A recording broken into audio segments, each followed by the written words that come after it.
Good morning. This is Father Stephen Kelly from St. John's Church in Detroit. We're continuing our series of daily morning meditations, where we generally look at one or another of the lessons that are assigned for morning or evening prayer, what is known as the daily office lectionary, today for Tuesday. Let's take a look at the lesson that's assigned for evening prayer from St. Matthew's Gospel. We're on chapter number 26, beginning at verse 17. Now the first day of the feast of unleavened bread, the disciples came to Jesus, saying unto him, Where wilt thou that we prepare for thee to eat the Passover? And he said, Go into the city to such a man, and say unto him, The Master saith, My time is at hand. I will keep the Passover at thy house with my disciples. And the disciples did as Jesus had appointed them, and they made ready the Passover. Now when the even was come, he sat down with the 12. And they did eat, and said, Verily I say unto you, that one of you shall betray me. And they were exceeding sorrowful, and began every one of them to say unto him, Lord, is it I? And he answered and said, He that dippeth his hand with me in the dish, the same shall betray me. The Son of Man goeth as it is written of him, but woe unto that man by whom the Son of Man is betrayed. It had been good for that man if he had not been born.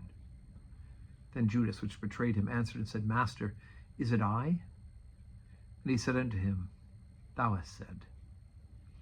And as they were eating, Jesus took bread and blessed it and brake it and gave it to his disciples and said, Take, eat, this is my body. And he took the cup and gave thanks and gave it to them, saying, Drink ye all of it. For this is the blood of the New Testament, which is shed for many for the remission of sins.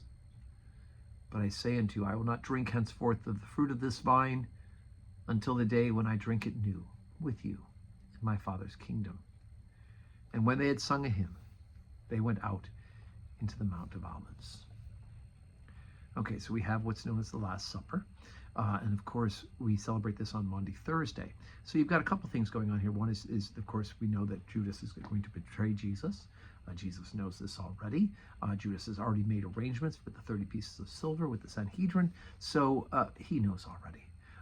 But first of all, Jesus takes what is the pivotal moment for the people of the Jews, their yearly remembrance of God's mercy, right? The Passover meal was that meal that commemorated the night before the angel of death destroyed all the firstborn of the Egyptians so that Pharaoh's heart would be softened just enough to let the people of Israel escape from bondage out of slavery, right? And so they had to eat this meal of unleavened bread with their loins girded, roast the lamb, they don't have time to boil it and prepare it special. All of those sorts of things. And then they take the blood of the lamb and put it on the doorposts. They've marked it. They're marked with the blood of the lamb so that the angel of death would pass over them and not destroy their firstborn.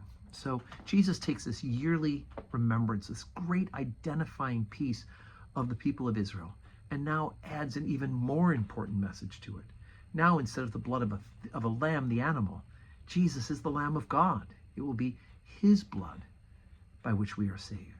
And then he takes the elements of that, the unleavened bread and the blessing cup, the wine, and now they become the great sacrament, his own body and his own blood. Just as God fed the people of Israel in the wilderness with manna from heaven, Jesus feeds us with bread that has become body. Really amazing and glorious. And so we can see Jesus kind of starting to tie up the loose ends as he gets ready to become the sacrifice for the sins of the world. So today is Tuesday. We have Holy Communion at 12:15, evening prayer at 4 o'clock. I do hope you can join us in person. If not, join us where you're watching this live stream and pray with us. And may you have a Tuesday that is full of blessings.